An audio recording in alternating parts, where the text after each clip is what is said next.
ما بخیر مرحبا شارما مرحبا راینازی مرحبا زاف سلام زاف حرمت کنا شاری مار شاری بینانر امازه کی خوجهی کی ما تماشکنی ویو برای کی ما تماشکنی شما پیرون را زاف سلام و زاف سلام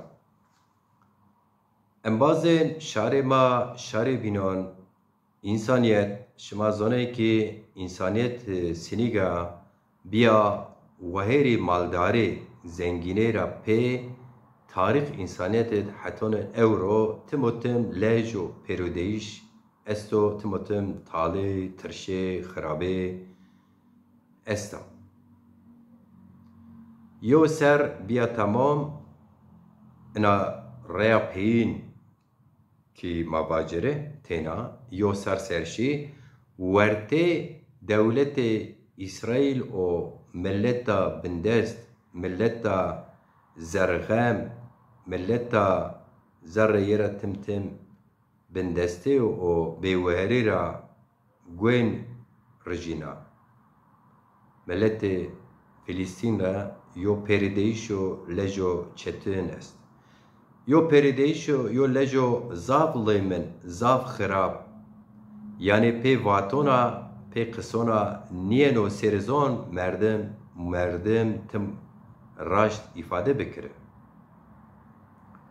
ene derekte müvaşti yo bine nüşte ukum euro ser sabay nüşte ve zav pelone xudeze neşir kerde ve şımare bu anere Merhaba kıymetli takipçiler, saygıdeğer halkımız, halklarımız. Merhaba, hepinizi saygıyla, sevgiyle selamlıyorum. Kıymetli halkımız, saygıdeğer halklarımız. Nasılsınız, iyi misiniz? Bizi sorarsanız iyiyiz.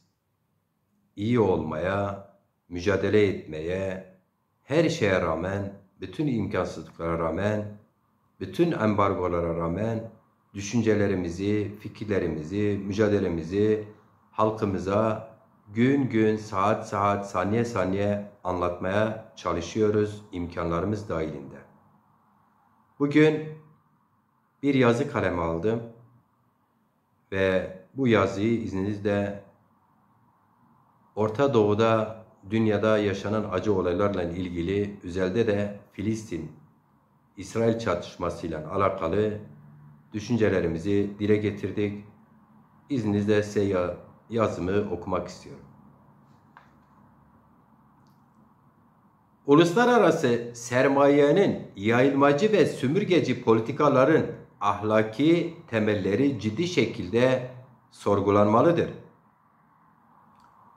Coğrafya, millet, din ya da mezhep ayrımı gözetmeksizin bu politikaların hedef aldığı halklar tarih boyunca büyük acılar yaşamıştır. Bugün Filistin'de yaşanan insanlık dramı, geçmişte Yahudi halkı ve diğer birçok milletin maruz kaldığı zulümlerin günümüzdeki bir tezahürüdür. Bu durum emperyalizmin ve sermayenin küresel düzeydeki çıkar çatışmaların bir parçası olarak sürmektedir. Bugün 7 Ekim, bir yıl önce yaşanan şiddet olayların ardından tam 85.000 ton bomba atıldı. 41.000 insan yaşamını yitirdi ve 96.000 kişi yaralandı bu acımasız soykırım savaşında. Bu tablo uluslararası sömürgeci politikalar ile bölgesel güçlerin yayılmacı emelleri doğrultusunda şekillenen bir dünyanın acımasız sonuçlarını gözler önüne sermektedir. Ulusların bağımsızlık mücadelesi bu güçlerin rakabeti altında kan ve gözyaşı ile bastırılmakta, halkların özgürlük talepleri yok sayılmaktadır. Küresel sermaye bölgesel milliyetçilik ve gericilik ile birleştiğinde dünya üzerinde adaletin, insan haklarının ve vicdani özgürlüğün önünü kesmekte ve halklar çatışmalara sürüklenmektedir. Bu bağlamda savaşın tetiklediği toplumsal yıkım yalnızca fiziki kayıplarla sınırlı kalmamakta, aynı zamanda bölgesel istikrarsızlığı ve siyasi karmaşayı da derinleşmektedir. Bu şartlar altında hiçbir güç halklara insanlıktan, vicdani özgürlükten, adaletten ya da kardeşlikten bahsetme hakkına sahip değildir.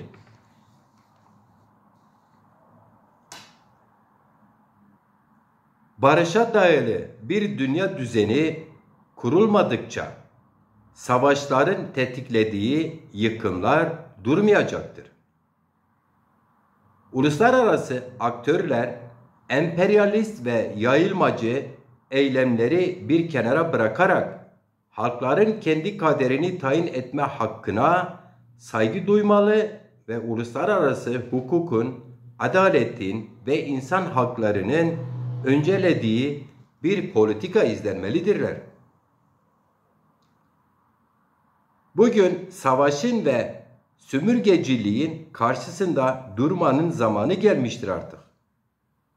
İnsanlık, barış, adalet ve dayanışma temelinde yeni bir geleceği inşa etmek zorundadır insanlık. Kahrolsun her tür şiddet, ama her tür şiddet. Kahrolsun her türlü savaş. Yaşasın insanlık, yaşasın barış, yaşasın özgürlük, yaşasın halkların özgür geleceği ve kardeşliği. Demokrasi Zamanı Partisi eş genel başkanı Ali Demirel. Hepinizi saygıyla, sevgiyle selamlıyorum.